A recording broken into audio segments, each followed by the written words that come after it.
ఏనాడు ఏ శిల్పి కన్నాడో ఈ కలను, ఏ ఉలితో ఈ శిలపై నిలిపాడో ఈ కళను. ఏనాడు ఏ శిల్పి కన్నాడో ఈ కలను, ఏ ఉలితో ఈ శిలపై నిలిపాడో ఈ కళను.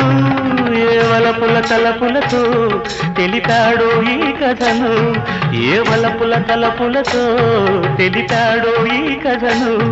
ఈ రాళ్ళే జవరాళ్ళై ఇట నాట్యాలాడేను, ఈ రాళ్ళే జవరాళ్ళై ఇట నాట్యాలాడేను.